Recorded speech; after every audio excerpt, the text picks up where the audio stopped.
Tonight, we dive into a hidden chapter of history, where priests and scholars sought knowledge so forbidden, so powerful, that the Church went to unimaginable lengths to keep it locked away. Tarot and Kabbalah, ancient systems of wisdom, held secrets capable of unraveling the very fabric of faith itself. But what happened when those who dared to study them in secret uncovered truths that threatened not only the Church's authority, but the way we understand reality, the divine, and our own souls?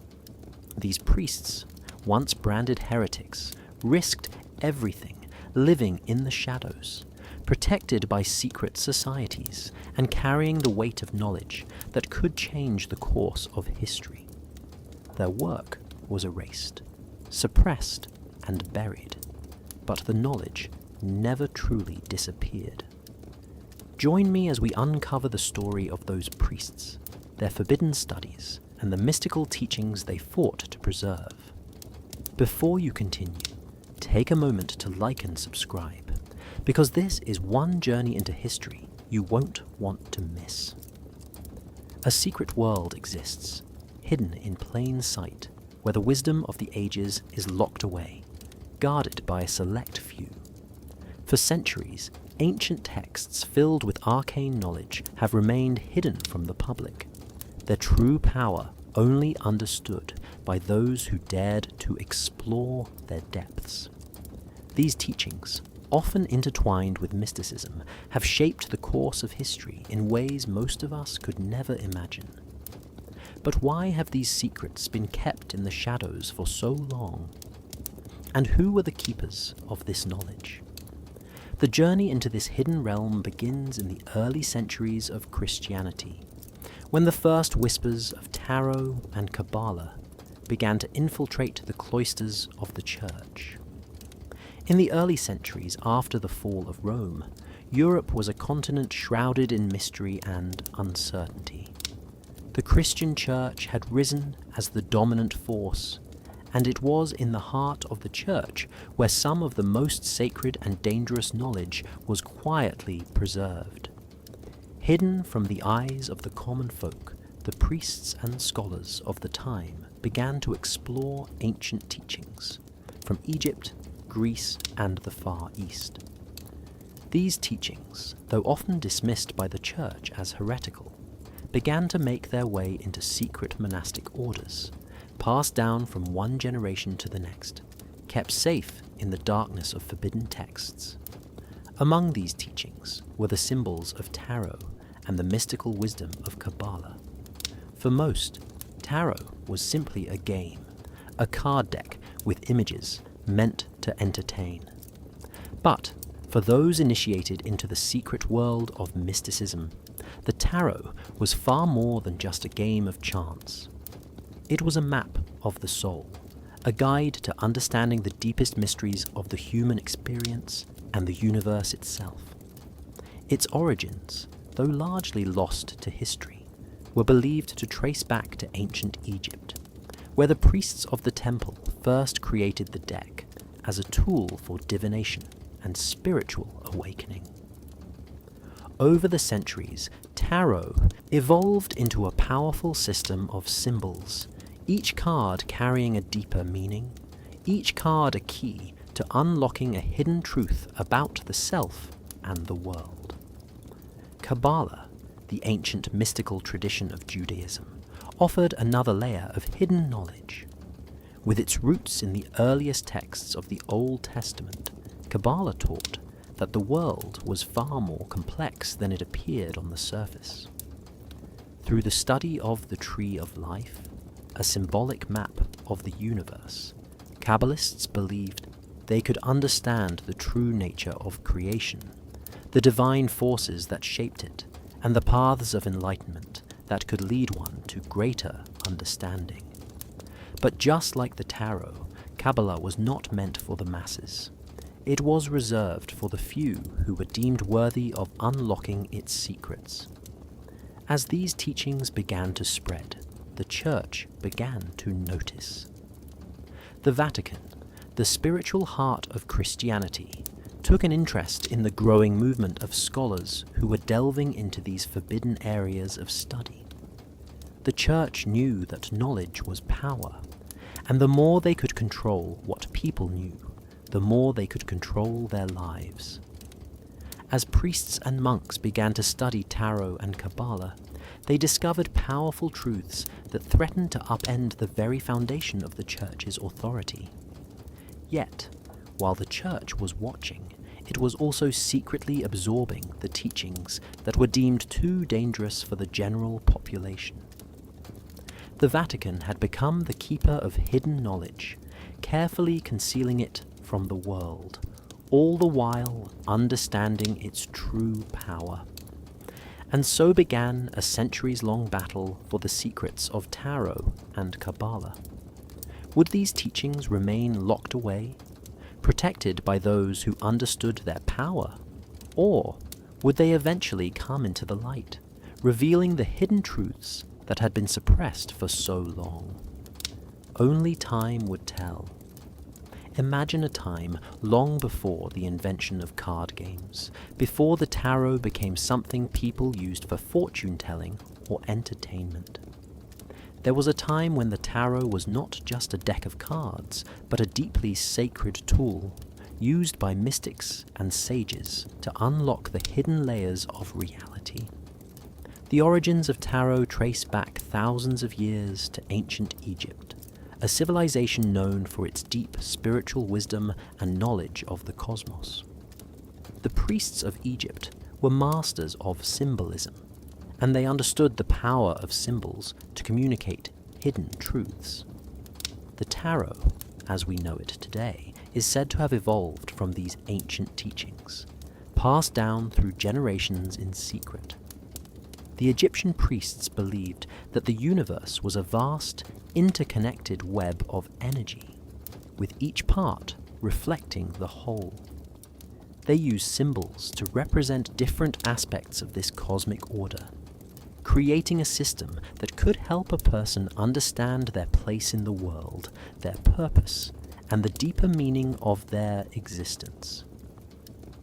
The tarot was born from this system, a deck of cards that was far more than a game.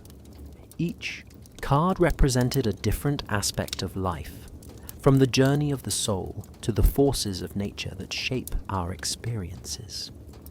In the hands of a skilled reader, the cards were a tool to access divine wisdom and guidance.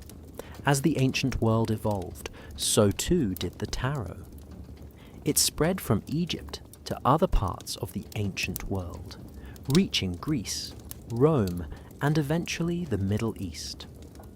Through these regions, the tarot became entwined with other mystical traditions, including the study of astrology, alchemy, and Kabbalah.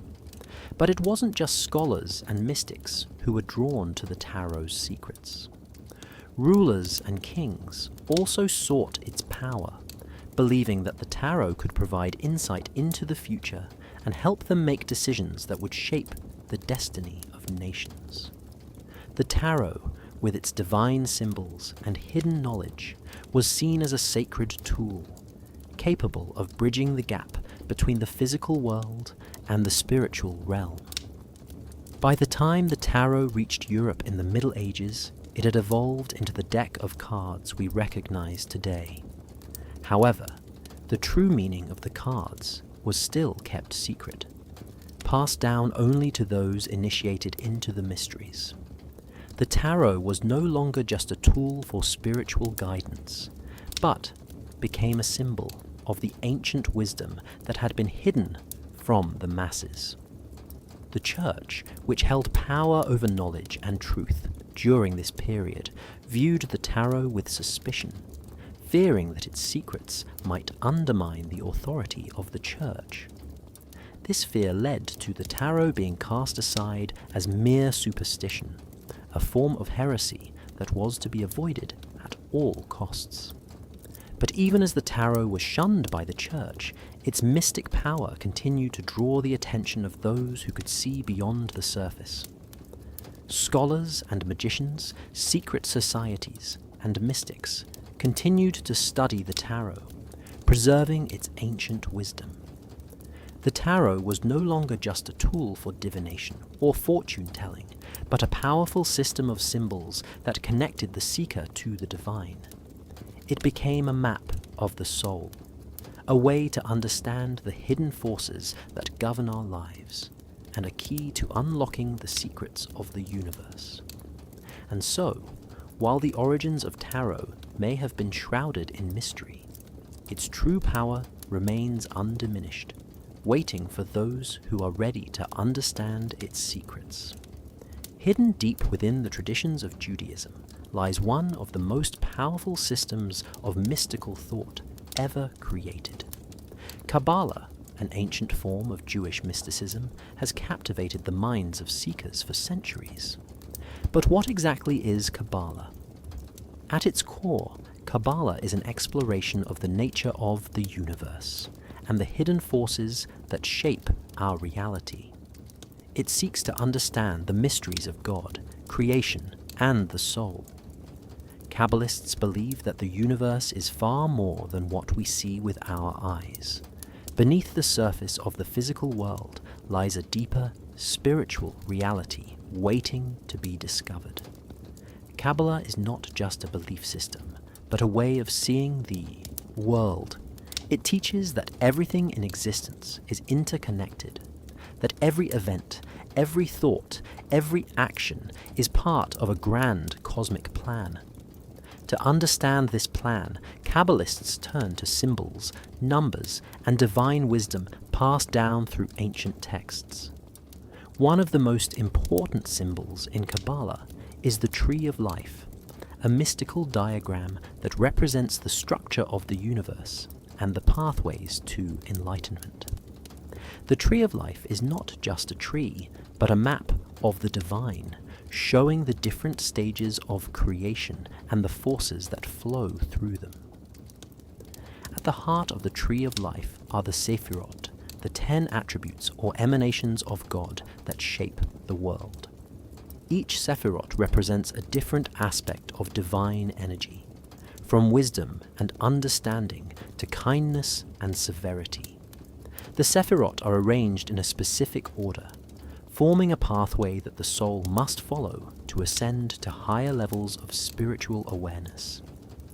By meditating on the Sephirot and contemplating their meanings, Kabbalists believe they can unlock hidden layers of reality and connect with the divine.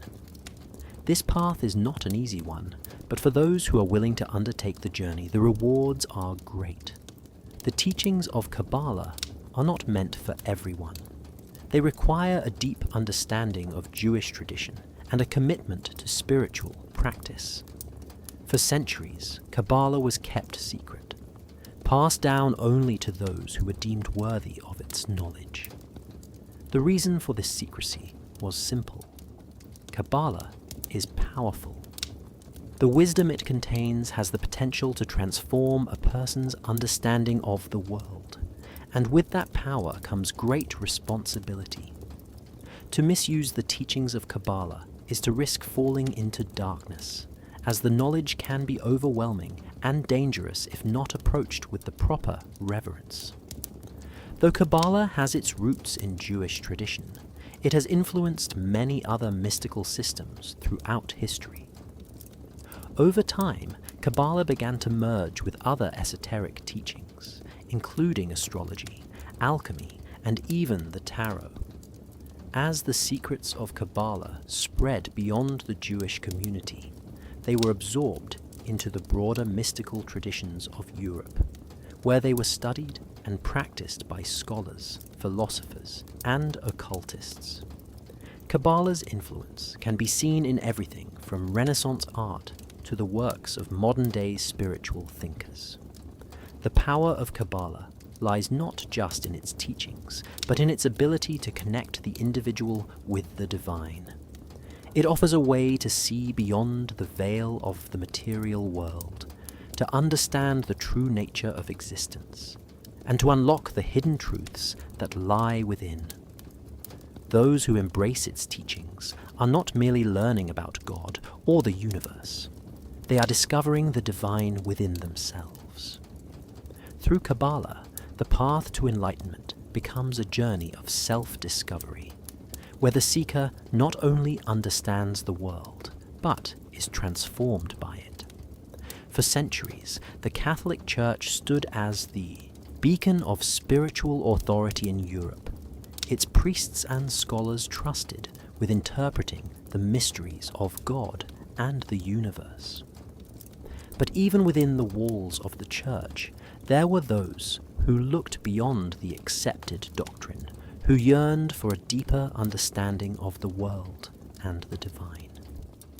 These early Christian priests, mystics, and scholars were drawn to the hidden knowledge of tarot and Kabbalah, seeing in these ancient teachings a way to unlock the secrets of existence.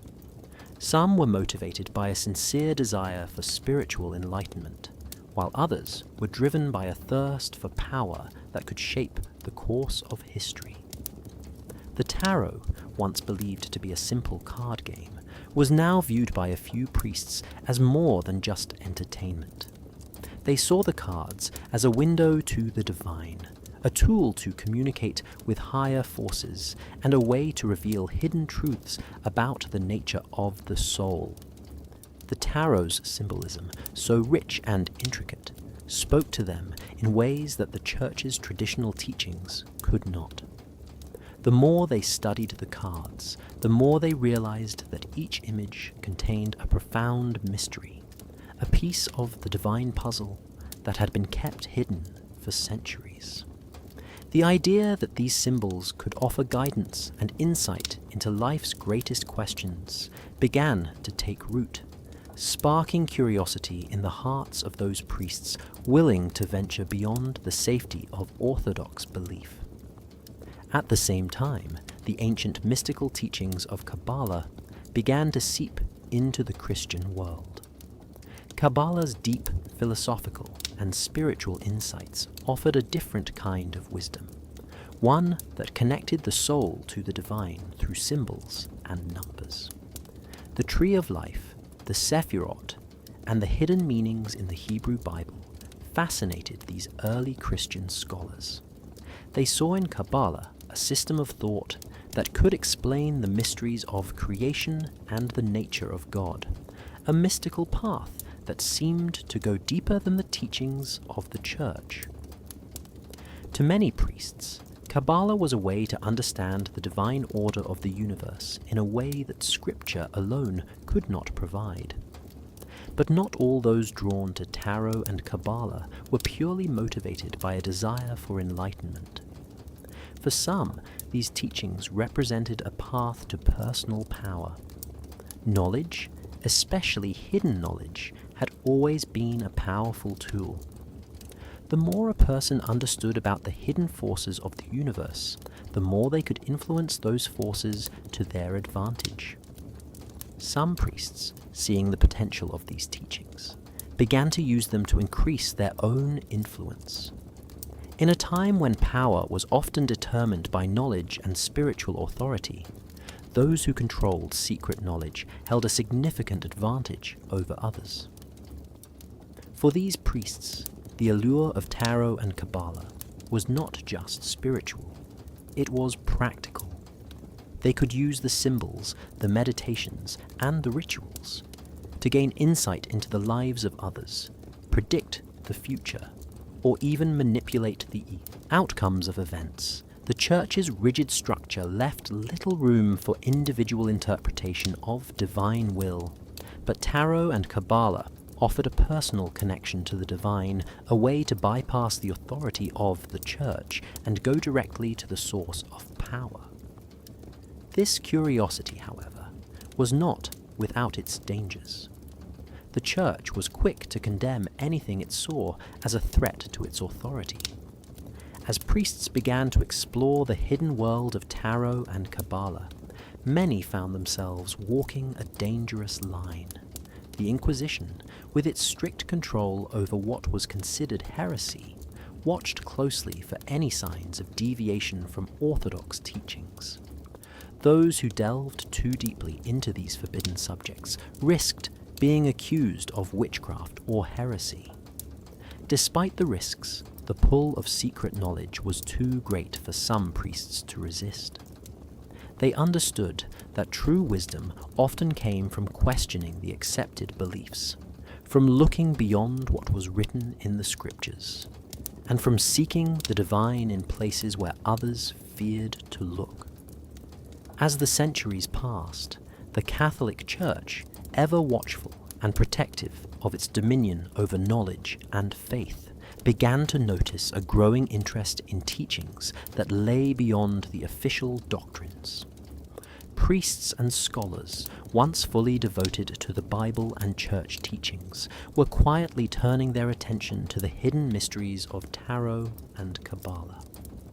These forbidden systems of knowledge began to seep into the walls of monasteries and universities, offering insights and secrets that seemed to challenge the very foundation of Christian theology. It wasn't just a handful of curious minds. The ideas began to spread, whispered from one scholar to another, as more priests became intrigued by the allure of the occult. The Vatican, with its unparalleled control over religious knowledge, immediately saw the threat these teachings posed. It was not just about tarot and Kabbalah.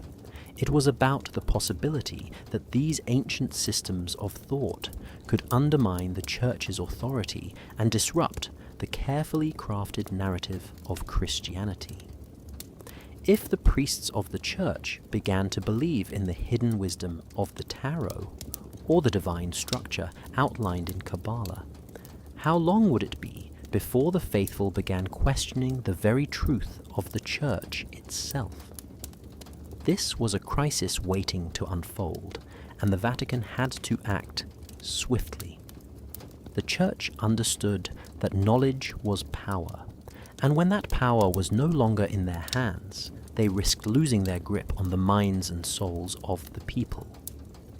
The wisdom of tarot and Kabbalah was not merely intellectual, it was spiritual. And to control spirituality meant to control reality itself. The Vatican's response was not to openly condemn these teachings at first, but to watch quietly and gather information. They monitored the priests, the scholars, and the secret societies who were studying these ancient systems, keeping track of those who were quietly breaking away from the Church's teachings. It was a silent watch, a quiet surveillance to see who was straying and how far they would go. In the shadows of the Vatican, a small group of priests, scholars, and even some of the highest-ranking officials became more involved in the study of tarot and Kabbalah.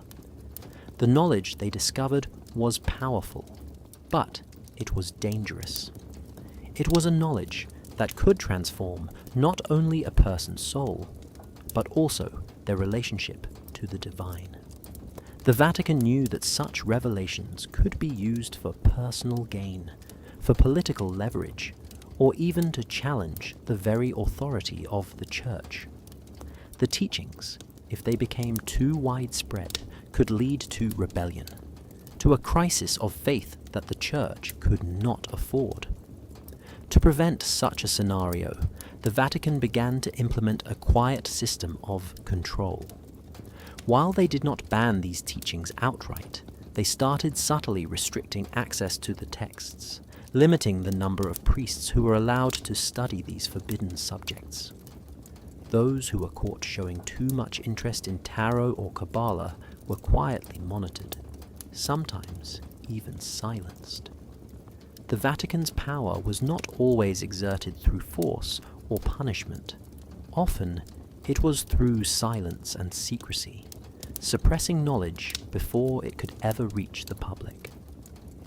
The Vatican's silent watch continued for centuries, as the Church worked behind the scenes to maintain its grip on the flow of knowledge.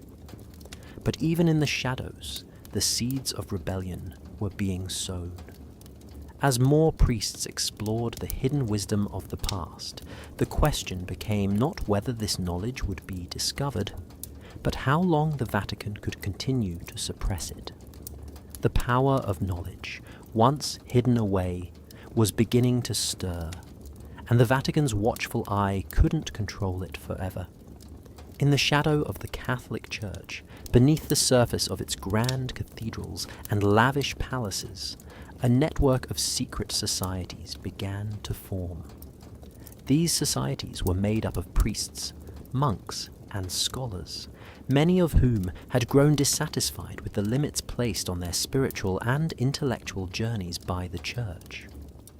They saw in the forbidden teachings of Tarot and Kabbalah a path to deeper understanding, a way to connect with the divine that went beyond the official doctrines. To the Church, these secret orders were a growing threat. But to the members of these societies, they were a means of seeking enlightenment in a world where true knowledge was hidden from the public eye. One of the most famous of these secret societies was the Knights Templar, a group of warrior monks who gained immense power and influence during the Crusades. While the Church publicly supported the Templars, few knew of the deeper spiritual pursuits they secretly followed. The Templars were drawn to the ancient wisdom of Tarot and Kabbalah, believing that these teachings held the key to understanding not only the divine, but also the mysteries of life and death. The Order's members, sworn to secrecy, studied these esoteric systems in hidden chambers, carefully decoding the symbols and rituals that lay within. The Templars were not just warriors, they were also seekers, using their knowledge to navigate the spiritual realms and unlock the hidden mysteries of the universe. But the Templars were not alone in their quest for hidden knowledge. Other monastic orders, such as the Benedictines and the Franciscans, also began to form their own secret societies, dedicated to studying the forbidden teachings of Tarot and Kabbalah. These priests and monks understood that the key to spiritual power lay not just in prayer and devotion, but in understanding the deeper layers of reality that the Church sought to keep hidden. They studied ancient texts, sometimes in secret, sometimes in the depths of their monasteries, using their knowledge to meditate on the divine and transform their own spiritual journeys. The secret societies operated quietly, knowing that the Church would never approve of their pursuits. The Vatican kept a close watch, aware that these orders were stepping into dangerous territory, but unable to stop them without revealing their own vulnerability. The teachings of Tarot and Kabbalah were powerful, and the Church feared that if these secrets were revealed to the public, it would lose its grip on spiritual authority. And so, the secret orders continued their work in the shadows, decoding symbols, uncovering ancient truths, and seeking a connection to the divine that was far beyond the reach of traditional Church teachings. These orders, while operating in secrecy, were not just interested in the mystical and spiritual aspects of Tarot and Kabbalah. They were also fascinated by the practical applications of these teachings, seeing them as a means to gain power in the earthly realm. The Tarot, with its deep symbolism, became a tool for understanding the flow of energy in the world, allowing the secret societies to influence events, predict the future, and control their destinies. The teachings of Kabbalah, with its emphasis on the structure of the universe and the connection between the physical and spiritual worlds, became a guide for navigating both the seen and unseen forces that shaped the world. And so, these secret orders continued their work, hidden from the eyes of the public, but playing a powerful role in shaping the spiritual and intellectual landscape of Europe. Their study of Tarot and Kabbalah became a means of accessing hidden knowledge, understanding the mysteries of the divine, and gaining control over the forces of fate. For them, the pursuit of truth was a journey that could not be stopped, even by the most powerful institution in the world. The tarot, often dismissed as nothing more than a tool for fortune-telling, holds a much deeper secret, one that has been hidden for centuries. It is not just a deck of cards, each with an image designed to predict the future. It is a powerful spiritual guide, a mirror of the soul, and a map to navigate the hidden dimensions of existence. The true purpose of tarot goes far beyond offering answers to questions about love or money. It is a key to unlocking the mysteries of the self, the universe, and the divine. At first glance, the tarot seems to be a simple system of symbols, a collection of images and archetypes drawn from ancient wisdom. But when studied deeply, the cards reveal themselves as a roadmap for spiritual growth, a pathway that leads the seeker through the stages of enlightenment. Each card in the deck represents a different aspect of the journey, from the challenges we face to the lessons we must learn, and ultimately to the divine truths we seek. The tarot mirrors the human experience, offering insight into the soul's deepest desires, fears, and aspirations. The structure of the tarot deck itself is a guide to spiritual awakening.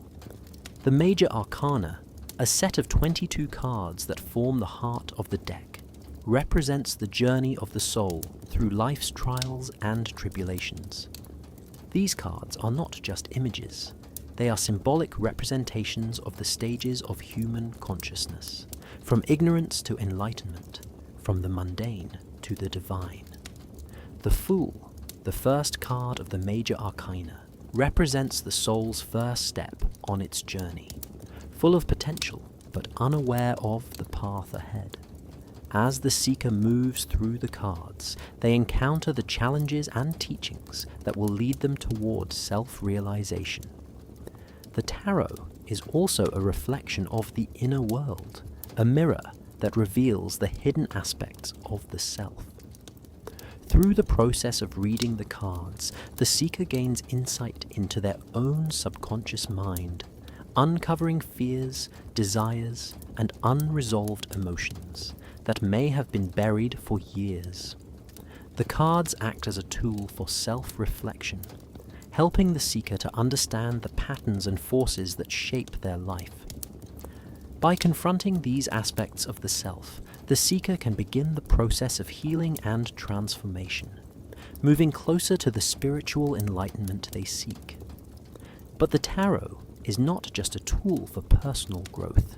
It is a guide to understanding the deeper dimensions of existence, the hidden forces that govern the universe.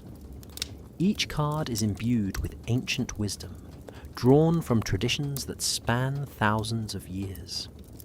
The symbolism of the tarot is rich and complex, connecting the reader to the ancient knowledge of Egypt, Greece, and the mystical traditions of the East.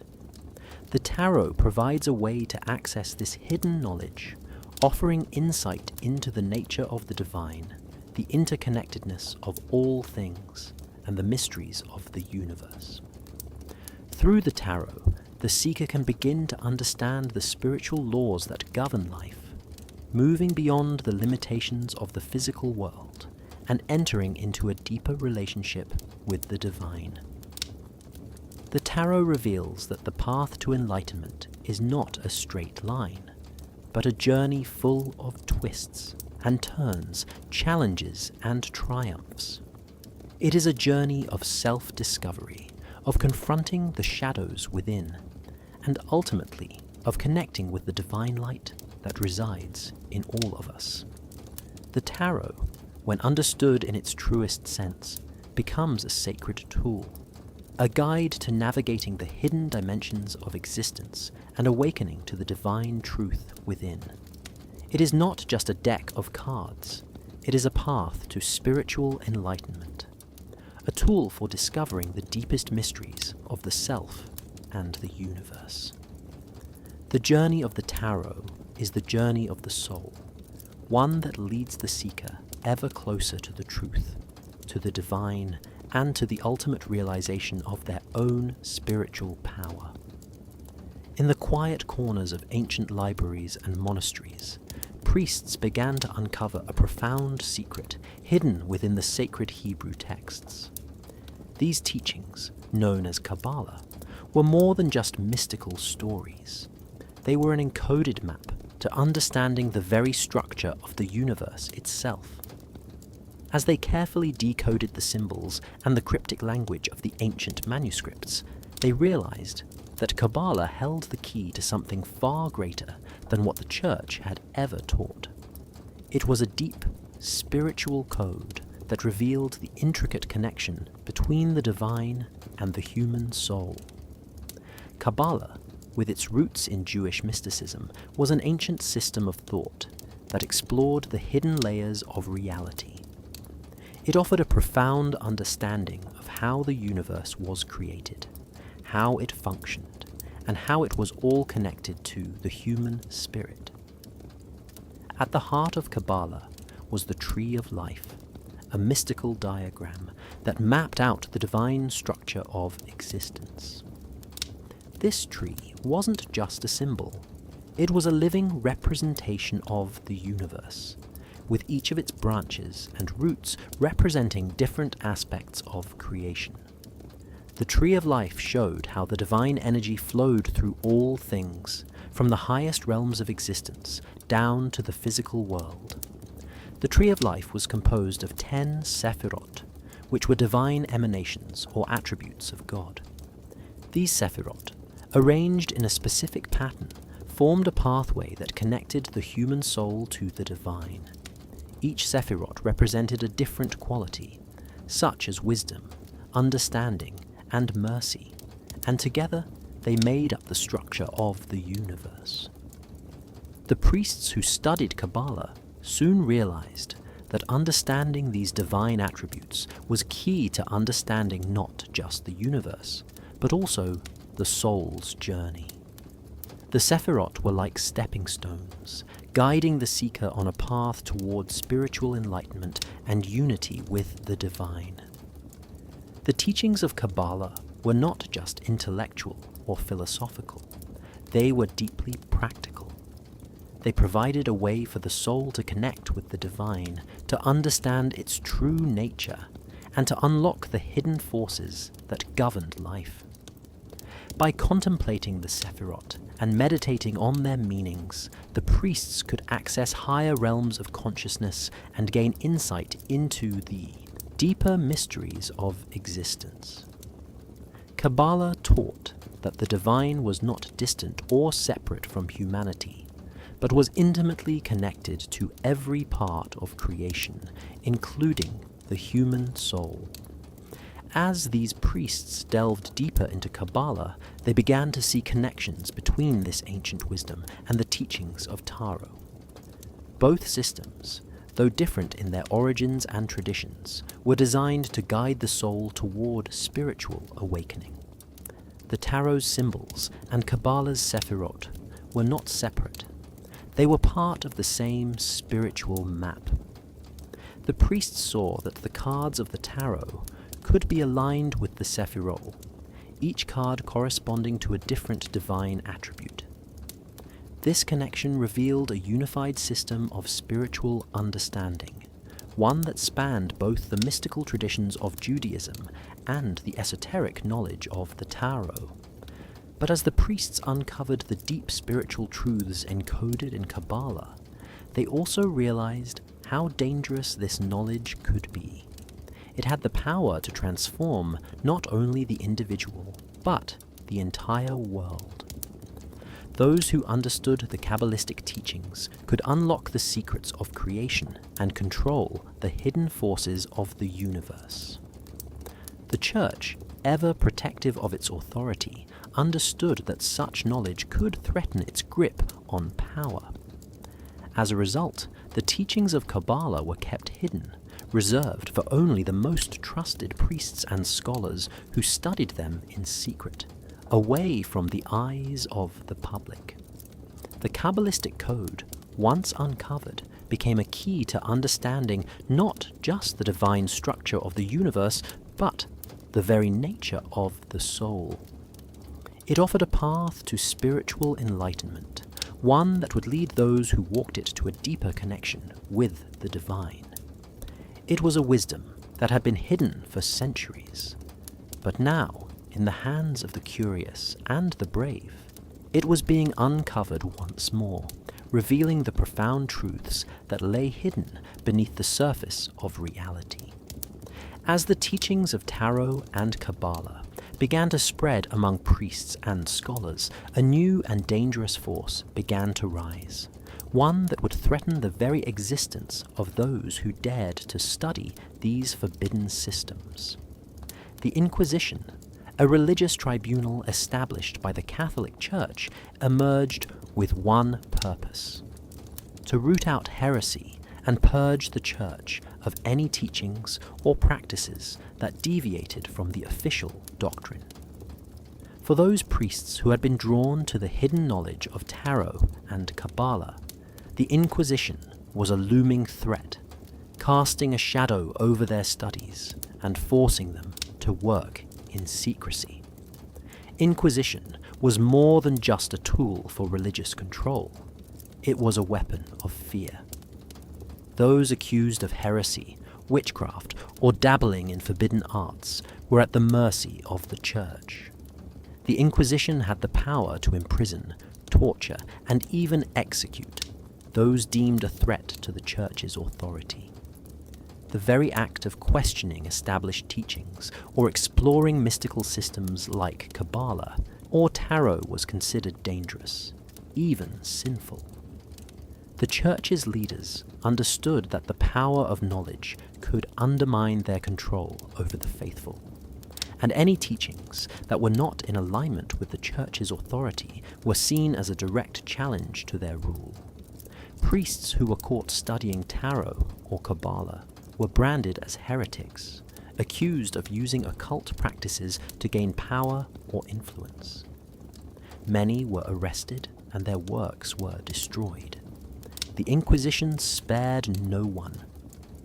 Whether a scholar, a monk, or a priest, anyone who dared to explore these esoteric systems faced the terrifying prospect of being accused of witchcraft or heresy. For those involved in these secret studies, it was not just a matter of losing their position or reputation.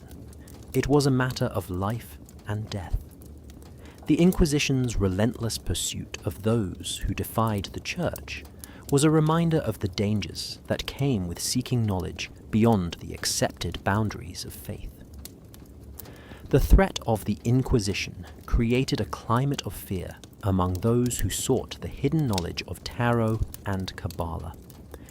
Even the most learned and respected scholars couldn't be certain of their safety. The Inquisition's reach was vast, and its methods were brutal.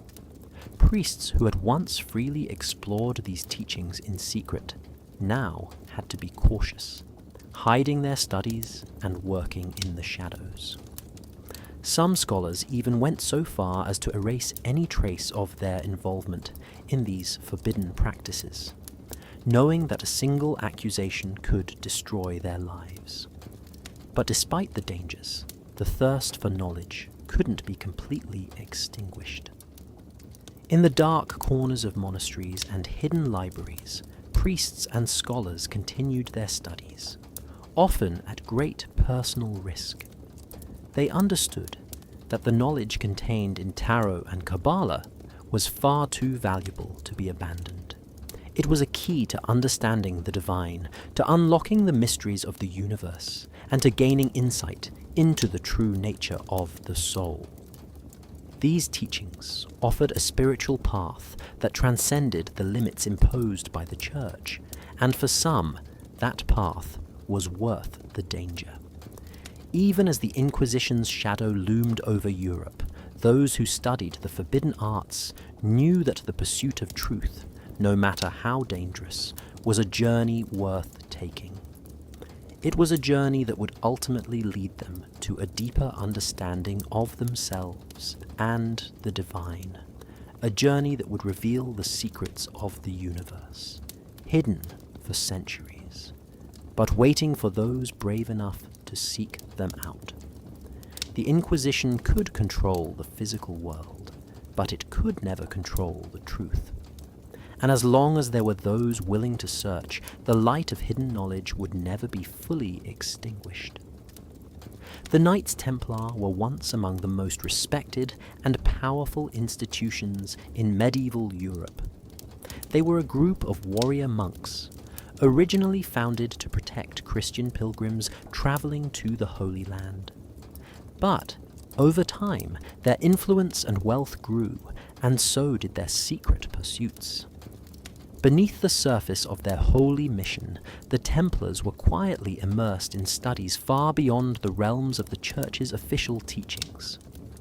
While their allegiance to the Vatican was unquestioned, there was an undercurrent of mystery about the Templars' activities. They were drawn to forbidden knowledge, including the ancient teachings of Tarot and Kabbalah. It is said that during the Crusades, the Templars uncovered secrets hidden in the ancient lands they were sent to protect. In the vast libraries of the East, far from the eyes of the Church, the Templars were exposed to mystical teachings that had been kept secret for centuries. Among these teachings were the profound spiritual systems of Tarot and Kabbalah. These systems, with their deep symbolism and connections to the divine, offered the Templars a way to unlock hidden spiritual truths. The Tarot, with its mysterious symbols and archetypes, became a guide for their spiritual journey, while Kabbalah's teachings about the structure of the universe provided them with a deeper understanding of the divine forces that shaped reality.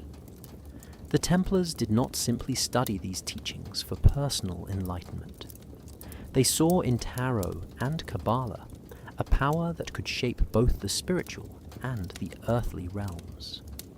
Knowledge of these mystical systems, they believed, could grant them power unlike any other. The Sephirot of Kabbalah, which mapped the divine attributes of God, were seen as keys to understanding not just the soul's connection to the divine, but also the forces that governed the physical world. By understanding the flow of divine energy through the Sephirot, the Templars believed they could control the forces of fate and destiny. Tarot, with its rich symbolism and connection to the divine, was used to gain insight into the future, to see the hidden paths of life, and to tap into the ancient wisdom that the Church sought to suppress. The Templars' secret studies were not just limited to mystical teachings.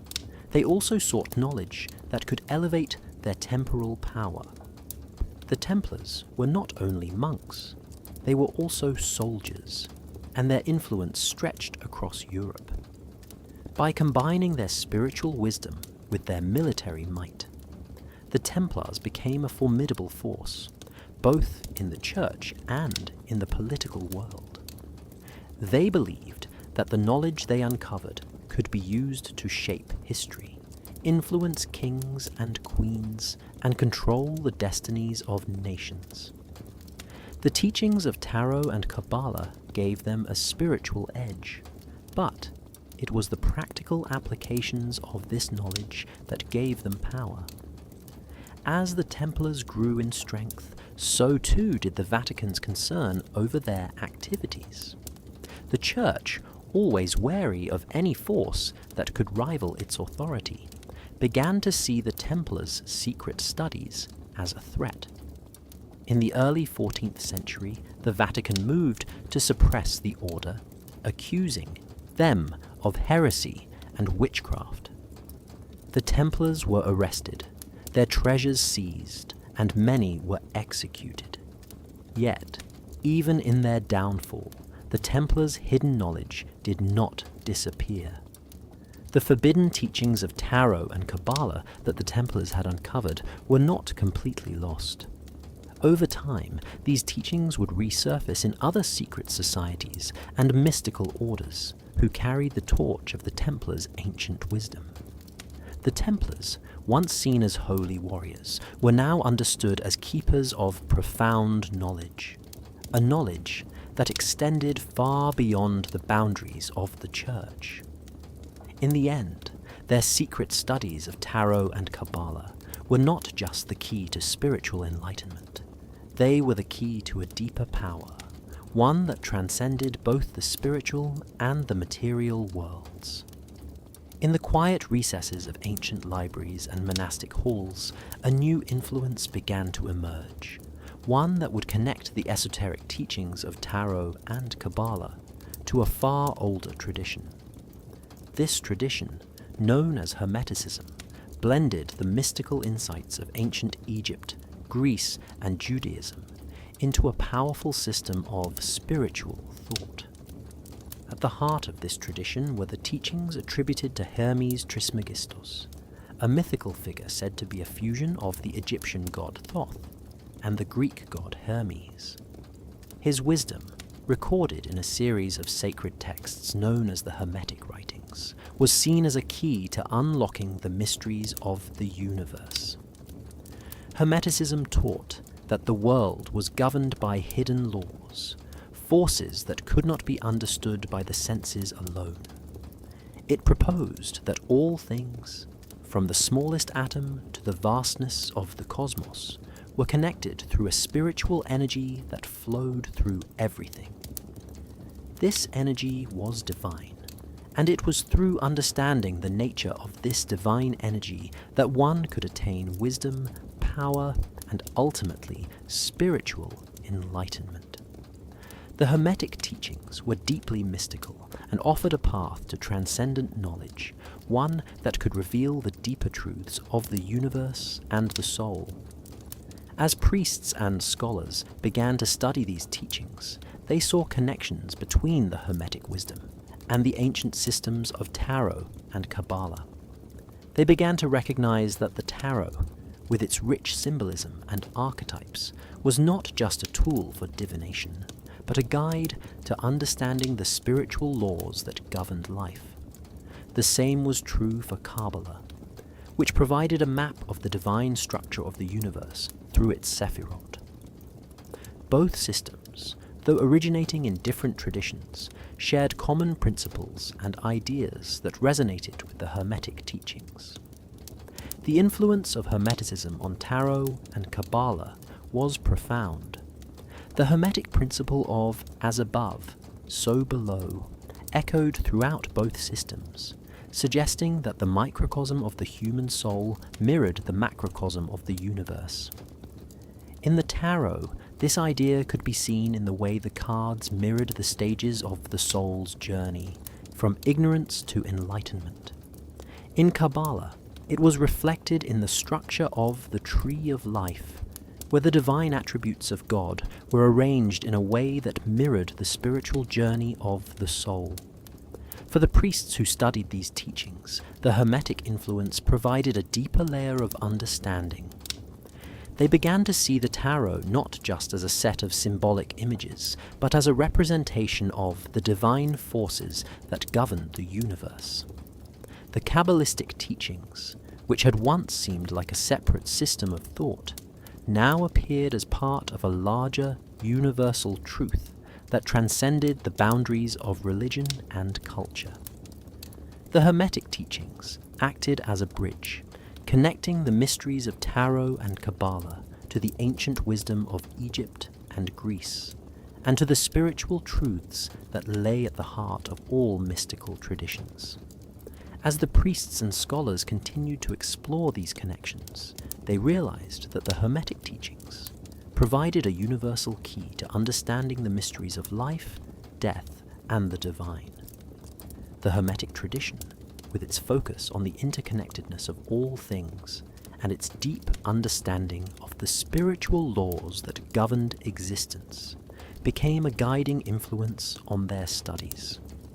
The tarot and Kabbalah were no longer just isolated systems of thought. They were part of a larger, divine plan, one that was revealed through the wisdom of Hermes Trismegistus and the ancient traditions that had influenced his teachings. Through this connection, the priests came to understand that the pursuit of knowledge, of true spiritual wisdom, was not a path of separation or isolation. It was a path that transcended the boundaries of time, culture, and religion, leading all those who walked it to the ultimate truth that lay at the heart of existence. As the secret studies of Tarot and Kabbalah deepened, a profound connection between the two systems began to emerge. What had once seemed like two separate paths to spiritual enlightenment were now recognized as pieces of a larger, unified whole. The more priests and scholars explored these esoteric teachings, the more they began to see how the symbolic images of the tarot aligned perfectly with the Sephirot of Kabbalah. The tarot, with its rich symbolism and deep meanings, was not just a tool for divination. It was a key to understanding the spiritual journey of the soul. And Kabbalah, with its intricate mapping of the divine attributes, provided a blueprint for understanding the forces that shape both the universe and the human experience. Together, these two systems created a powerful, interconnected path to spiritual transformation. At the heart of this union was the Tree of Life in Kabbalah, a diagram that represented the structure of the universe and the divine forces that govern it. The Sephirot, the 10 attributes or emanations of God, formed the pillars of this tree, each one symbolizing a different aspect of divine energy. The Tarot's major arcana, a set of 22 cards that represent the soul's journey through life, could be aligned with the Sephirot, each card corresponding to a different stage or aspect of spiritual growth. The Fool, the first card of the tarot, corresponded to Keter, the crown of divine consciousness, representing the beginning of the soul's journey. The Magician, with its focus on willpower and manifestation, aligned with the Sephirot of Chochmah, wisdom, and Bina, understanding. Each card in the tarot reflected a different part of the journey, with the Sephirot guiding the seeker through the spiritual realms. As priests began to map the tarot to the Sephirot, they realized that the two systems were not just connected in meaning, but in purpose. Both tarot and Kabbalah were designed to guide the seeker on a path of spiritual awakening, to help them navigate the hidden dimensions of existence and understand their place in the divine order. The tarot's symbols, like the Sephirot, were not just random images. They were divinely inspired, each card holding a piece of the greater truth. By studying the cards and meditating on their meanings, the seeker could uncover hidden layers of reality, unlocking deeper insights into the nature of the self, the universe, and the divine. This union between tarot and Kabbalah offered a complete system for spiritual transformation. The tarot's images acted as a mirror, reflecting the soul's journey and helping the seeker confront their fears, desires, and shadows. Through this process of self-reflection, the seeker could begin to heal and transform, moving closer to enlightenment. The Kabbalistic teachings, with their focus on the Sephirot and the Tree of Life, provided the framework for this transformation, offering a map that showed the way from ignorance to wisdom, from separation to unity with the divine. Together, Tarot and Kabbalah formed a complete system of divination and spiritual growth. The Tarot offered a tool for understanding the present moment and the forces at play in one's life, while Kabbalah provided the deeper spiritual truths that governed those forces. The union of these two systems created a pathway to spiritual enlightenment, a journey that would take the seeker through the stages of the soul's evolution, and ultimately lead them to a deeper connection with the divine. Through the divine union of Tarot and Kabbalah, the mysteries of the universe were no longer hidden. the seeker could now see the truth of their own soul, the interconnectedness of all things, and the path to spiritual awakening that had been kept secret for centuries. The journey of the tarot, guided by the wisdom of Kabbalah, offered a transformative experience, one that revealed the divine order behind all things and opened the door to a deeper understanding of the self and the universe. Deep within the heart of the Vatican, hidden behind layers of secrecy and guarded by the Church's most trusted officials, lay a collection of books, manuscripts, and teachings that few outside the inner circle would ever see. These were not ordinary texts. They were the forbidden writings, the ancient works that contained the esoteric knowledge of tarot and Kabbalah, the very teachings that the Church had long tried to suppress. The existence of these secret archives was known to only a select few, and access was restricted to those deemed worthy of studying the forbidden knowledge within. The Church had always been protective of its authority, guarding not only its teachings, but also the knowledge that could challenge its control. The hidden archives contained works that had been collected over centuries, texts that were considered too dangerous for the public to read. Some of these manuscripts were said to date back to the earliest days of Christianity, while others were from far older traditions, including the mystical teachings of ancient Egypt, Greece, and the Far East. The Church understood that knowledge, especially knowledge of the divine and the cosmos, could be a powerful weapon, one that could undermine its position as the sole authority on spiritual matters. In these secret archives were the earliest writings on tarot, long before the system of divination was known to the public. The original texts described the cards not as mere symbols of fortune-telling, but as a divine map, a key to understanding the soul's journey and its connection to the divine. These teachings were recorded by early mystics who saw tarot as more than just a tool for prediction. They understood it as a system of spiritual growth, a means to achieve enlightenment and union with the divine. The Church, recognizing the power of such knowledge, quickly moved to suppress it, hiding the original manuscripts deep within its archives, away from the eyes of the masses. Alongside the tarot teachings were the writings on Kabbalah, the ancient Jewish mysticism that had been incorporated into Christian thought over the centuries. The Church knew that Kabbalah held profound spiritual truths, many of which directly challenged the Orthodox Christian view of the world. The Kabbalistic teachings, with their understanding of the Sephirot and the Tree of Life, offered a roadmap to the divine that was not found in the Bible. These ideas suggested that the divine was not a distant force, but something intimately connected to the human soul, something that could be accessed through spiritual practices and meditation.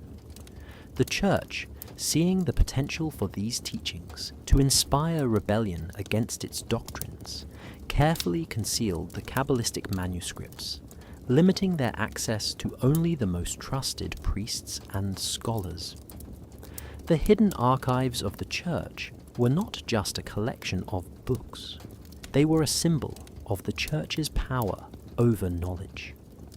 By controlling what could be read, what could be known, and what could be understood, the Church maintained its dominance over both the spiritual and intellectual life of Europe.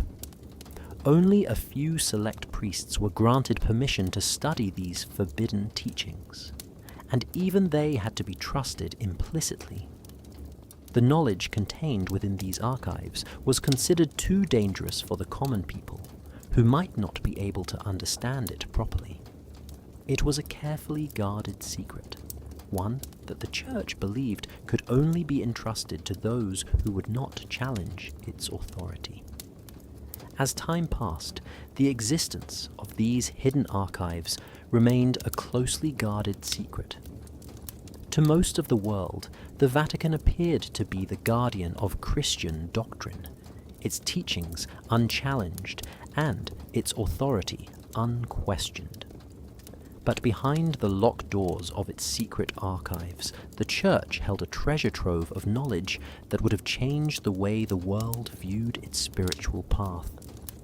These forbidden teachings were locked away, but they were never forgotten, hidden in plain sight, waiting for those brave enough to seek them out.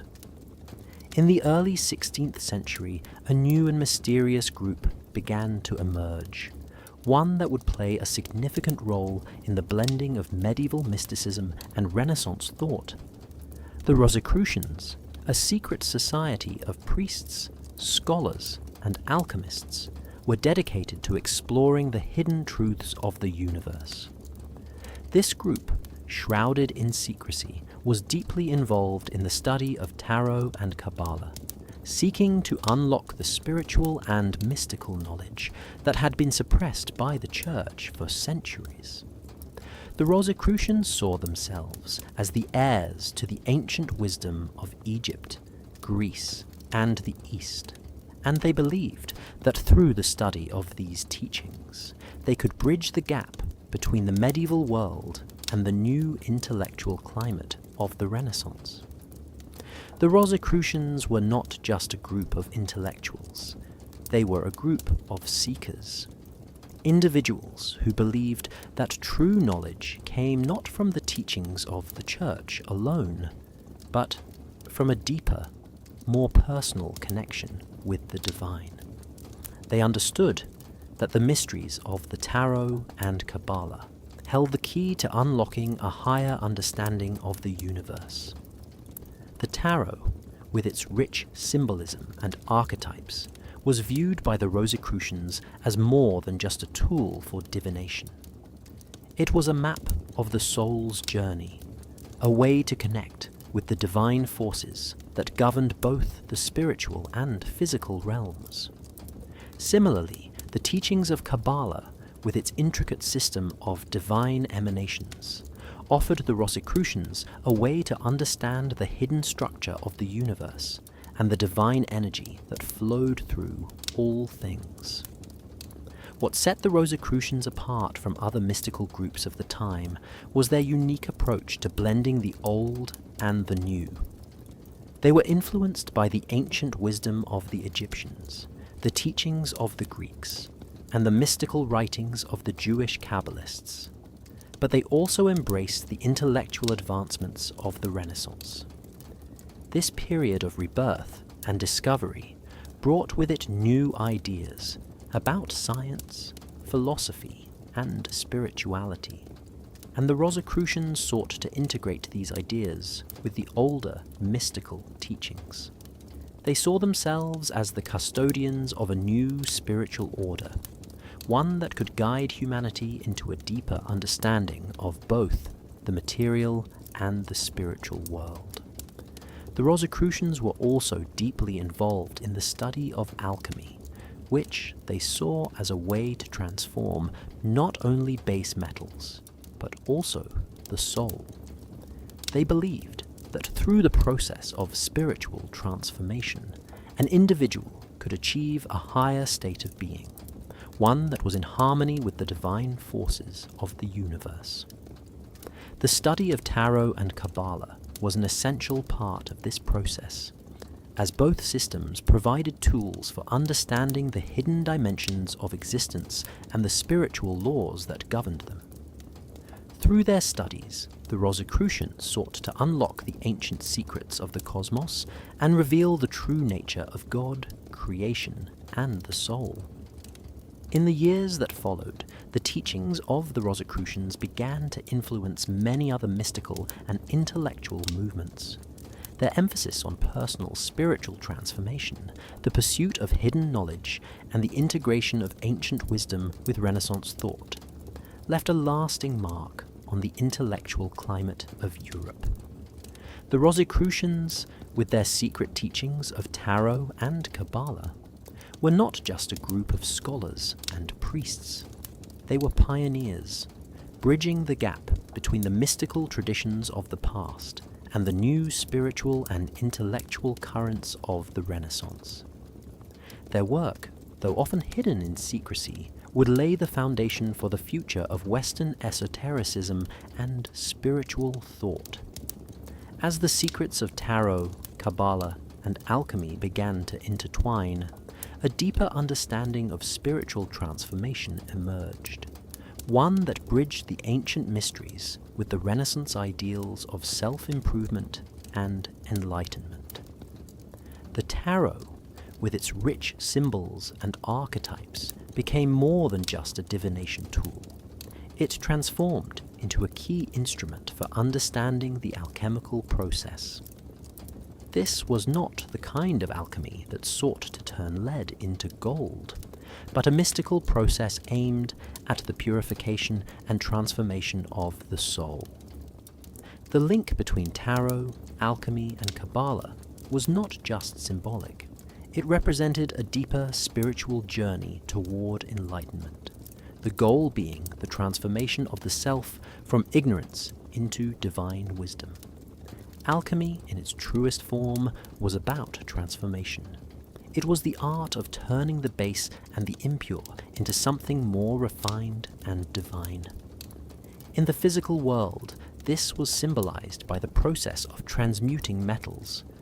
But the true goal of alchemy was always spiritual, to purify the soul, to reach a higher state of being, and ultimately to unite with the divine. The tarot became a mirror for this process, a tool that reflected the various stages of transformation. Each card in the tarot deck, particularly the major arcana, represented a step on the alchemical journey, reflecting the stages of spiritual purification, from ignorance to enlightenment. The Fool, the first card in the tarot, represented the starting point of the alchemical journey. Just as the alchemist begins with raw, unrefined materials, the Fool stands at the beginning of the spiritual journey, full of potential, but unaware of the path ahead. As the seeker progresses through the tarot, they encounter cards that correspond to the stages of alchemical transformation. The Magician, with his focus on willpower and the mastery of the elements, reflects the alchemist's ability to transform base materials into something more refined. The High Priestess, with her deep connection to intuition and hidden wisdom, corresponds to the alchemical process of purification through inner knowledge. The tarot's journey continues through the stages of spiritual alchemy. The Emperor represents the development of inner authority and discipline. The Lovers symbolizes the balance of opposites within the self, and the Hermit reflects the need for solitude and introspection on the path to enlightenment. The Death card, often feared by many, represents the necessary destruction of the old self in order to make way for the new. This stage is a key part of the alchemical process, the breaking down of the old, in order to create something more refined. Just as the alchemist must burn away impurities to reveal the pure gold, the seeker of enlightenment must shed old habits, beliefs, and illusions to reveal the true self. The connection between tarot and Kabbalah also deepened the understanding of this alchemical process. The Sephirot of the Tree of Life, when mapped onto the tarot, offered a roadmap for the alchemical journey. Each Sephirot represented a different aspect of divine energy and human experience, guiding the seeker through stages of spiritual growth, from the most materialistic aspects of existence to the highest spiritual realms. By understanding the tarot's alignment with Kabbalah, the seeker could better understand their own position on the path of transformation, recognizing which areas of their life needed purification and which aspects were ready to be refined into something greater. The tarot, through its symbolism, acts as a guide through the alchemical process, showing the seeker the steps they must take in order to spiritually transform. It teaches that enlightenment is not a destination, but a journey, one that requires inner work, discipline, and the willingness to face one's shadows in order to emerge into the light. Just as alchemists believed that gold could be found within the earth's depths, the tarot reveals that spiritual gold, the enlightenment of the soul, can be found by diving deep into the self and uncovering the hidden truths of existence. There are symbols that live in plain sight, but speak in whispers only the initiated can hear. For priests who studied the tarot and Kabbalah in secret, these symbols weren't random or decorative. They were messages from the divine, encoded in images and numbers, waiting to be unlocked. Every line, every shape, every pattern was placed with purpose. These priests believed that understanding these symbols could reveal not just the hidden truths of the spiritual world, but the forces shaping history itself. To them, symbolism was not art, it was language. In the tarot, symbols are everywhere. The high priestess sits between two pillars, one black and one white, marked with the letters B and J. Most would overlook them, but those trained in Kabbalah knew these pillars represented Boaz and Jachin, the two columns that once stood at the entrance of Solomon's temple. They weren't just architectural references, they were metaphors for balance and duality, for mercy and severity, for opposites that must be understood and reconciled. The priest who read these symbols saw not a woman on a throne, but a gatekeeper to sacred knowledge, the veil behind her hiding the deeper truths of the universe. Every card in the major arcana held this kind of layered meaning. The Wheel of Fortune spoke of destiny, yes, but also of the endless cycle of spiritual evolution. The symbols carved into its outer edge were letters and creatures tied to ancient texts, angelic orders, and elemental forces. The tower, often feared for its image of destruction, was seen by initiates as the moment of divine awakening, the crumbling of illusions to make room for truth. For those who understood the symbols, each card was not just a snapshot of fate, but a chapter in a divine story. The same was true of Kabbalah. The Tree of Life was not just a diagram, it was a symbolic map of reality. Each sephirot held a symbol, a name, and a function. These were not just spiritual energies. They were keys to unlocking human experience, each connected to aspects of the soul, the body, and even society itself. Scholars began to notice how these symbols appeared again and again in sacred art, architecture, and even state emblems. They believed the influence of Kabbalah had reached into places no one would expect, from the designs of cathedrals to the insignias of royal families. Some priests claimed that symbols from the tarot and Kabbalah had been deliberately placed into the very fabric of history. They believed secret societies used these messages to guide nations, influence wars, and shape the future. Whether true or not, the idea itself was powerful. It meant that those who understood the symbols could see the hidden currents beneath world events. They could predict the rise and fall of empires. They could interpret signs others missed and act when others hesitated. To those who studied them, the symbols in tarot and Kabbalah were more than spiritual tools. They were codes, messages that connected heaven and earth. They offered insight into the divine plan and provided guidance when the world seemed chaotic. And for the few who dared to read them, these symbols became a compass, not just for the soul's journey, but for the movement of history itself. The hidden messages were always there.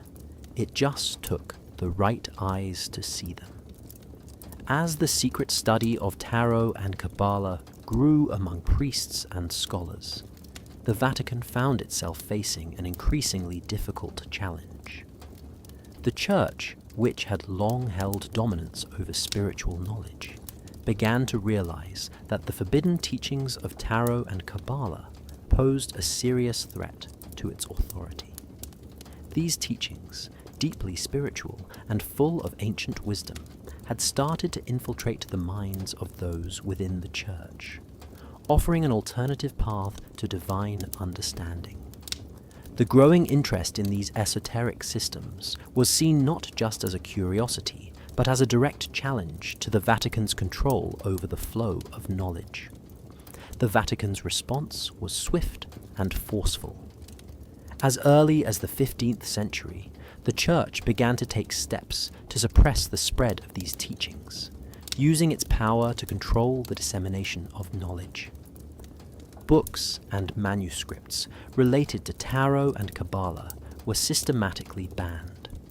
Those caught studying or sharing such works were at risk of excommunication, the ultimate threat for a Catholic priest or scholar. The Inquisition, which had been created to root out heresy and suppress dissenting ideas, turned its attention to anyone involved in the study of these forbidden systems. Priests were interrogated, scholars were silenced, and those who dared question the official doctrine of the Church were branded as heretics. The Vatican's efforts went beyond simple censorship. The Church also took steps to erase any trace of the knowledge it considered dangerous. Many books containing Kabbalistic teachings and tarot symbolism were seized and destroyed. The Vatican maintained a tight grip on all knowledge that could potentially challenge its narrative of spiritual truth. It was no longer enough to simply ban the books.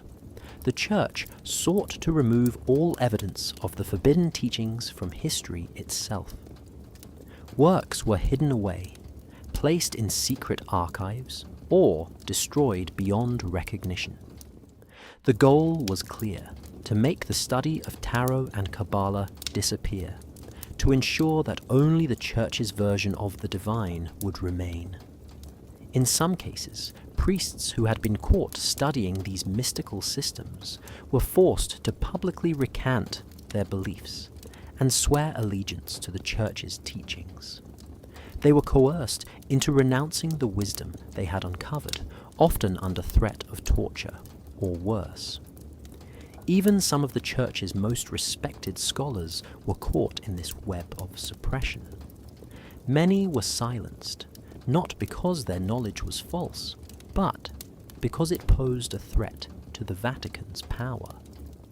The more the Church fought to suppress the teachings of tarot and Kabbalah, the more it became clear that the Vatican was not simply guarding spiritual purity. It was defending its monopoly on divine knowledge. Despite the Church's efforts, the suppressed knowledge of tarot and Kabbalah could not be fully erased. Secret societies, such as the Rosicrucians and later the Freemasons, began to preserve and protect these teachings, passing them down in hidden rituals and cryptic symbols. These groups understood the importance of the knowledge and kept it alive in the shadows, away from the reach of the Church. The Vatican's response to the spread of tarot and Kabbalah was a testament to the power of control over knowledge. As the Church continued its efforts to suppress these teachings, it became more apparent that the true danger was not in the teachings themselves, but in the power they held to awaken people to a higher spiritual truth, one that could not be controlled by any earthly institution. The more the Vatican sought to silence the teachings of tarot and Kabbalah, the more the world began to see that perhaps these were the very teachings that could lead to a deeper understanding of the divine, one that the Church was unwilling to embrace. The Jesuits, officially known as the Society of Jesus, were founded in the 16th century with one clear mission: to serve the Catholic Church through education, missionary work, and intellectual inquiry. As one of the most intellectual and disciplined orders in the Church, the Jesuits quickly became known for their commitment to rigorous scholarship. But behind their public role as defenders of orthodoxy, a quiet revolution was happening within the order. Many of the most dedicated Jesuits were becoming fascinated with the forbidden teachings of Tarot and Kabbalah, seeking to unlock the ancient wisdom hidden within these systems. Unlike other religious orders that strictly adhered to church doctrine, the Jesuits were intellectually curious and deeply invested in understanding the mysteries of the universe. Their educational institutions, which spanned Europe, became breeding grounds for some of the most brilliant minds of the time. These scholars, driven by a thirst for knowledge, began to secretly explore the esoteric systems of Tarot and Kabbalah, believing that these teachings held profound truths that could enrich their understanding of the divine. The Jesuits understood the power of knowledge, and they knew that uncovering the hidden dimensions of these systems could provide them with a deeper connection to the divine and a greater understanding of creation. What set the Jesuits apart from other priests studying these teachings was their ability to maintain the Church's facade of orthodoxy while secretly pursuing their own intellectual quests. Publicly, the Jesuits were loyal defenders of the Church, committed to preserving the official teachings and suppressing any ideas that might challenge the Vatican's authority. But privately, they developed a covert network of scholars who exchanged knowledge and ideas about Tarot and Kabbalah, working together to decode the hidden messages within these ancient systems. They created secret societies within their order, a network of priests and scholars who studied these forbidden teachings in the shadows, ensuring that their pursuit of knowledge would remain hidden from the Church's watchful eye. Through this underground network, Jesuit scholars began to uncover connections between Tarot, Kabbalah, and other mystical traditions. They saw how the Tarot's symbolism and the Sephirot of Kabbalah could be mapped onto one another, creating a unified system that offered a deeper understanding of the divine order. These Jesuit scholars believed that Tarot and Kabbalah were not just mystical curiosities, but vital keys to unlocking the mysteries of the universe. They saw the Tarot not as a tool for fortune-telling, but as a guide to spiritual awakening, a way to connect with the divine forces that governed all existence. Similarly, they recognized that Kabbalah's teachings about the nature of the divine and the structure of the universe offered profound insights that could deepen their understanding of the world and their relationship with God. While the Jesuits kept their studies of Tarot and Kabbalah hidden, their influence was far-reaching. Through their educational institutions and networks, they secretly passed on their knowledge to the next generation of scholars, ensuring that the teachings of Tarot and Kabbalah would never be completely lost. They understood the power of knowledge, not just for spiritual growth, but for shaping the future.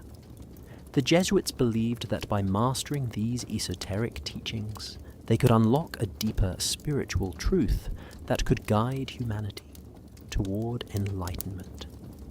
In the end, the Jesuits' pursuit of forbidden knowledge was not about defying the Church.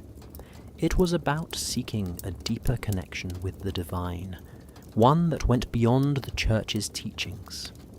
Through their secret studies of Tarot and Kabbalah, they hoped to uncover the hidden truths of the universe, to bridge the gap between the material and spiritual worlds, and to ultimately bring humanity closer to God.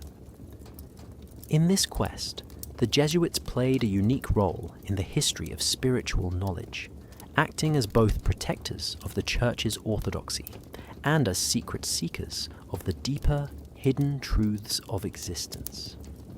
Scattered across Europe, hidden in plain sight, there are libraries that hold secrets so sacred they remain untouched by the outside world. These aren't just places filled with old books and manuscripts. They are the guardians of knowledge that have been carefully hidden away for centuries. These libraries, tucked into monasteries, cathedrals, and Vatican-controlled archives, hold some of the most important and esoteric texts ever written.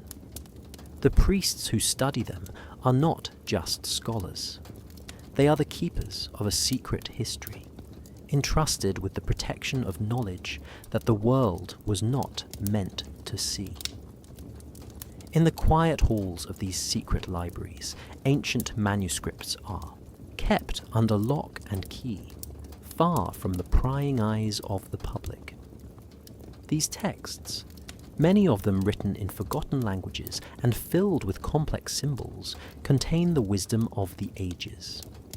Some are centuries old, passed down from generation to generation, hidden away by those who understood their power. Within these books are the teachings of Tarot and Kabbalah, the mystical systems that the Church has long tried to suppress. These libraries are more than just archives. They are the repositories of spiritual knowledge that have shaped history.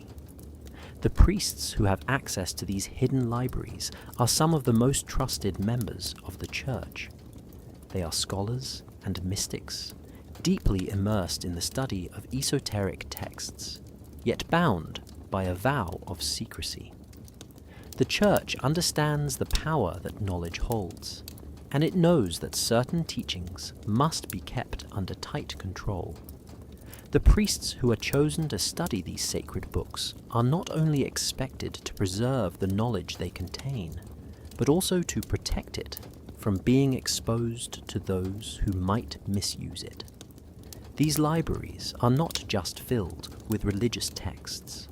They contain the keys to understanding the hidden forces that shape the world. Some of the most sacred texts in these libraries are believed to have been written by the earliest mystics, who understood the divine forces that governed the universe. These texts, often written in languages that are no longer spoken, are full of deep symbolism and hidden meanings.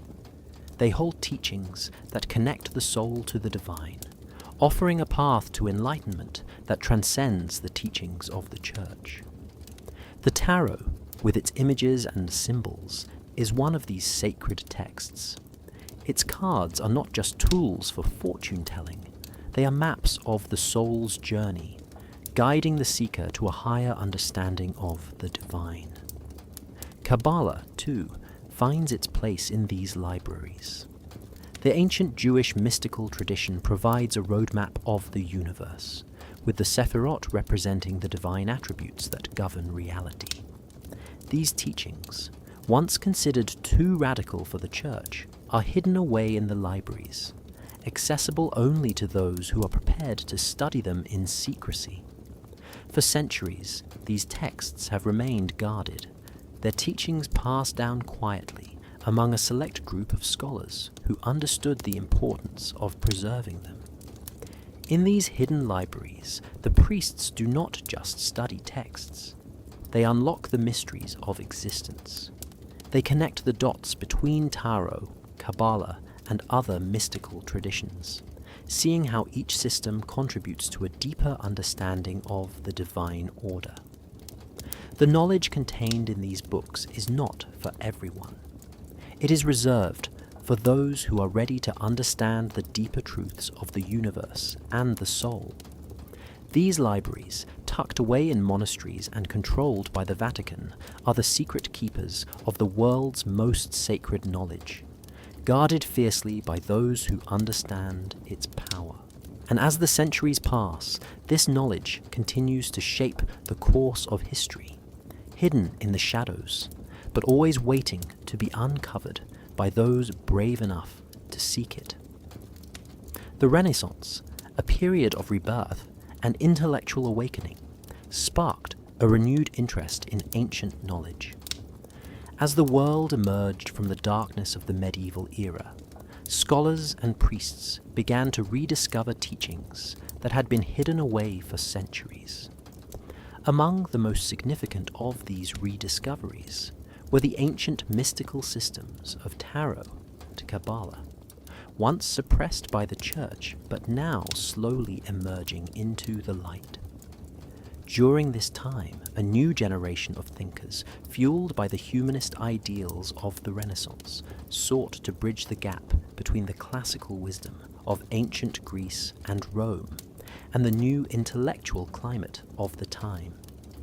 As these scholars delved into ancient texts, they unearthed works that had long been forgotten.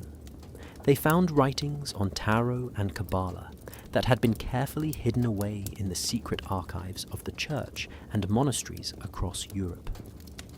These teachings, once viewed as dangerous and subversive, began to be translated into the language of the Renaissance, making them accessible to a wider audience.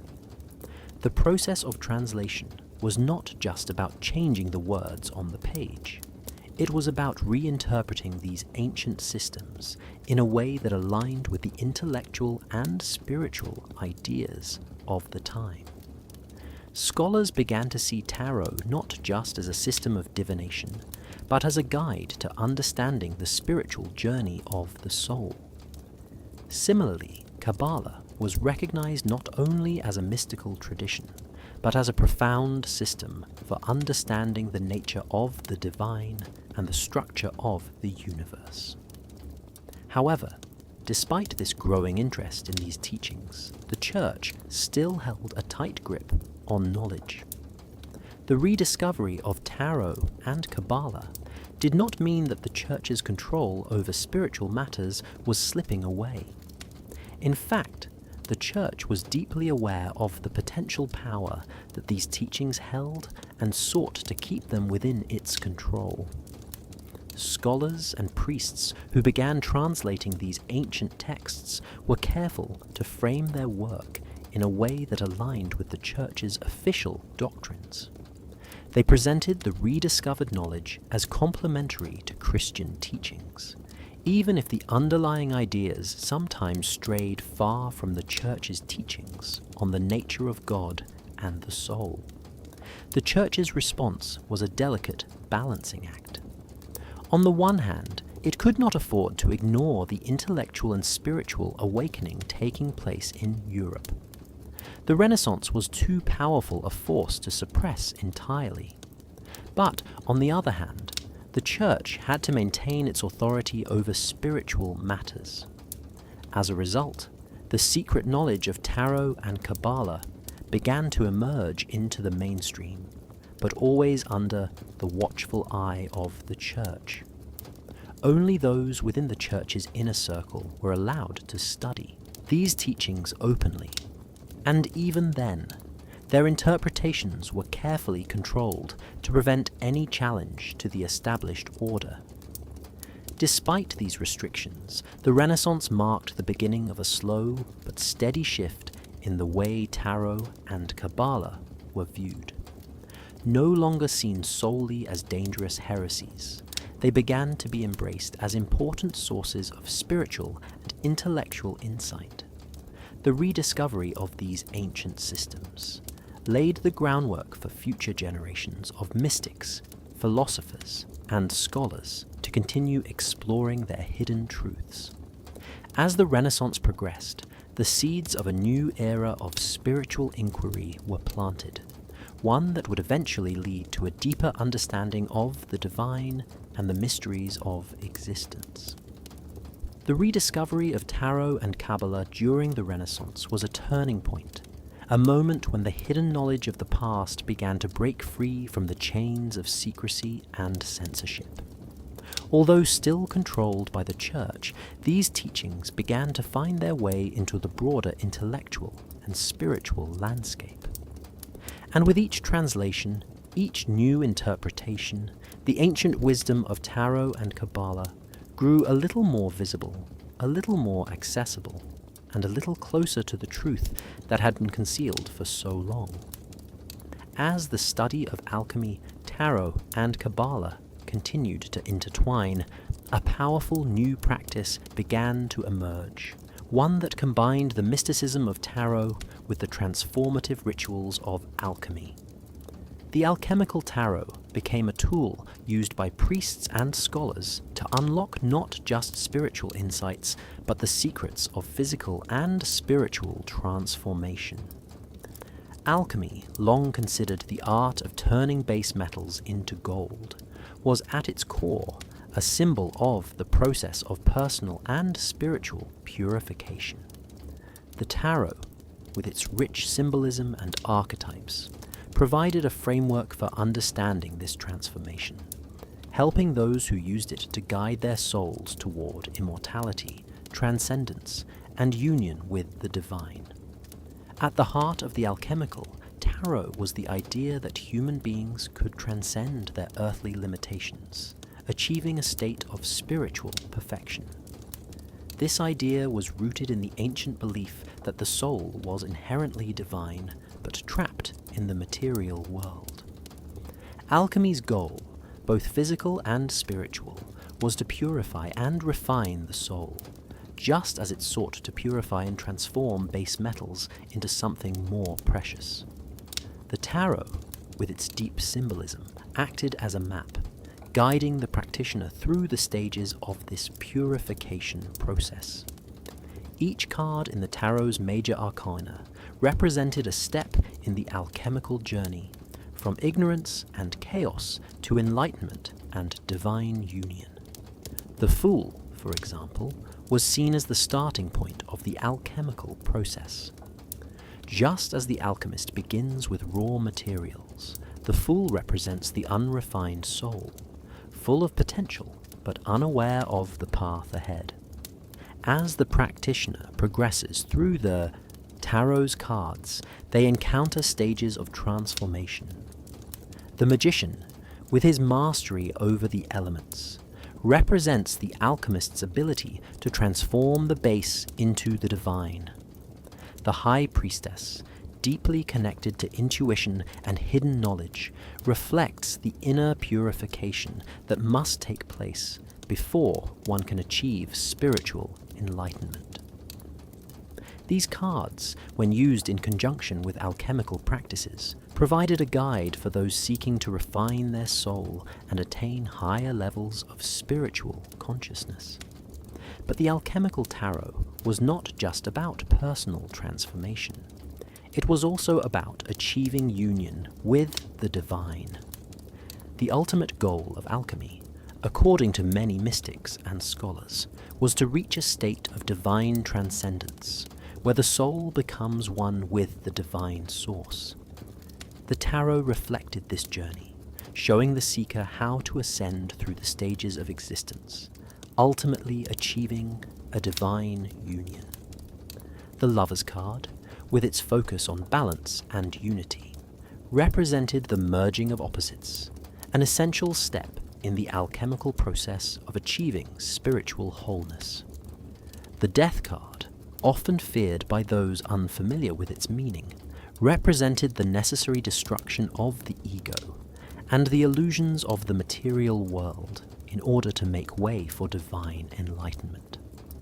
Through the alchemical tarot, priests and scholars could map out their spiritual journey. They combined the teachings of tarot with the deep philosophical insights of Kabbalah and the transformative power of alchemy to create a path that led beyond the limits of the physical world. The tarot provided the symbols, Kabbalah gave the deeper structure of the divine universe, and alchemy offered the ritual and process needed to transform the soul. Together, these teachings offered a holistic approach to enlightenment, one that bridged the material and spiritual worlds, helping the practitioner transcend their earthly limitations and move closer to divine union. As the alchemical tarot grew in popularity, it became more than just a tool for spiritual growth. It became a key to unlocking the deepest secrets of existence. Secrets that had been hidden for centuries, but were now slowly being revealed through the work of dedicated priests and scholars. Through their studies, the alchemical tarot provided a map to immortality, transcendence, and a deeper connection with the divine. As the study of tarot and Kabbalah spread throughout Europe, a covert battle began to unfold, one fought in the shadows by those who sought to keep this sacred knowledge hidden, and those who believed it should be shared with the world. The priests who had long guarded these teachings within the church saw their authority challenged. These ancient mystical systems, with their deep spiritual insights and hidden truths, had the power to awaken individuals to a deeper understanding of the divine, something that the church couldn't fully control. For centuries, these teachings had been shrouded in secrecy, but now, as more and more priests and scholars began to study them, the church realized that this sacred knowledge could no longer be contained. At the heart of this battle were two opposing forces. On one side were the priests who saw tarot and Kabbalah as dangerous, threatening to undermine the church's teachings and its control over the spiritual lives of the people. They understood the power of these ancient systems and knew that the knowledge contained within them could lead people away from the church. These priests were determined to keep this knowledge hidden, to suppress any movement that sought to reveal the deeper mysteries of existence. On the other side were those who believed that this knowledge should be shared with the world, that it was a gift from the divine meant to awaken humanity to its true potential. These priests, scholars, and mystics saw tarot and Kabbalah as tools for spiritual growth, not as threats to established authority. They believed that by studying and sharing these teachings, they could help guide humanity toward enlightenment. As this covert war waged on, secret societies began to play a crucial role. The Freemasons, among the most influential of these groups, understood the importance of preserving and passing on these ancient teachings. They were an organization that valued knowledge, both spiritual and intellectual, and they believed that the secrets of tarot and Kabbalah were essential to understanding the hidden laws of the universe. The Freemasons, operating in the shadows, became key players in the battle for sacred knowledge. They carefully preserved these teachings, passing them down through their ranks, ensuring that the knowledge would not be lost. They used their networks to protect and share this wisdom, even as the church sought to keep it hidden. Despite the efforts of the Freemasons and other secret societies, the church was relentless in its desire to control the flow of knowledge. The Vatican's influence over European intellectual and spiritual life remained strong, and the church worked tirelessly to suppress any attempts to reveal the forbidden teachings. Scholars and priests who openly explored tarot and Kabbalah were labeled as heretics, excommunicated, or worse. The Inquisition, still a powerful force in the church, was called upon to root out those who dared to challenge the official doctrine. This battle, fought in secrecy and silence, shaped the course of history.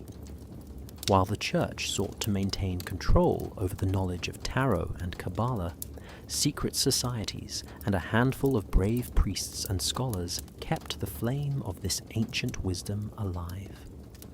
Slowly, over the centuries, the knowledge began to seep into the public consciousness. Though suppressed and hidden for so long, tarot and Kabbalah couldn't be entirely erased. The battle for sacred knowledge continued, with each side working to protect or reveal the truths that had been hidden for so long. In the end, The true nature of this battle was not just about knowledge, it was about power. The Church understood that by controlling knowledge, it controlled the spiritual lives of the people. Those who sought to share Tarot and Kabbalah understood that true power came from understanding the deeper mysteries of existence, from connecting with the divine in a way that transcended the constraints of earthly institutions. The struggle to control the sacred knowledge of Tarot and Kabbalah would continue to echo through history, as each new generation sought to unlock the hidden truths of the universe. For centuries, the sacred knowledge of Tarot and Kabbalah had been locked away in secret manuscripts, hidden from the public eye by the Church's iron grip on knowledge.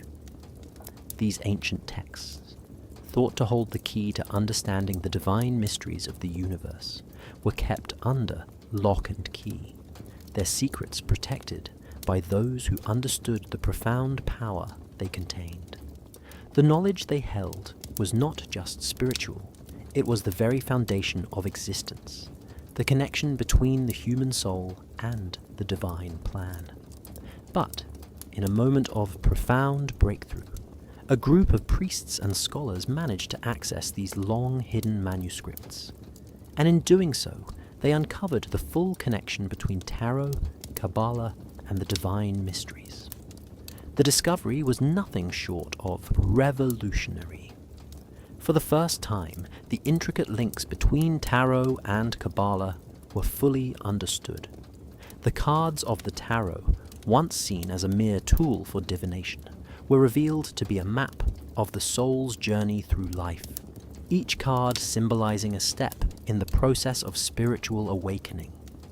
The Sephirot of the Kabbalah, the 10 divine emanations through which God interacts with the world, were found to align perfectly with the major arcana of the Tarot. The hidden meanings of the cards became clear. Each one was a reflection of a deeper spiritual truth, a key to unlocking the mysteries of the divine. The texts also revealed profound truths about the nature of reality itself. Reality, it was shown, was not a static, unchanging thing, but a dynamic process, constantly shifting and evolving. The universe was a living, breathing entity, shaped by the interplay of spiritual forces. These forces, once understood, could be harnessed to achieve higher states of consciousness, to transcend the limitations of the material world, and move closer to divine unity. The Tarot, with its archetypes and symbols, was a tool that could guide individuals through the complexities of this ever-changing reality, showing them the path to spiritual enlightenment and divine understanding. The most groundbreaking revelation, however, was about the human soul. The texts revealed that the soul was not just an isolated, individual entity, but part of a much larger cosmic plan. Every soul, no matter how lost or forgotten, was intrinsically connected to the divine source. The journey of the soul, from its initial descent into the material world to its eventual return to the divine, was mapped out in the symbols of the Tarot and the structure of the Kabbalah.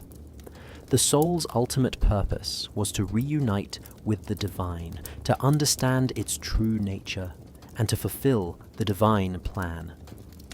As these texts were carefully translated and studied, the priests and scholars who had uncovered them began to understand that the knowledge of Tarot and Kabbalah was not just a spiritual tool, it was a map for living in harmony with the divine plan. It was a guide for aligning the individual with the higher purpose of the universe, showing them how to navigate the challenges and obstacles of life, while staying true to their divine nature.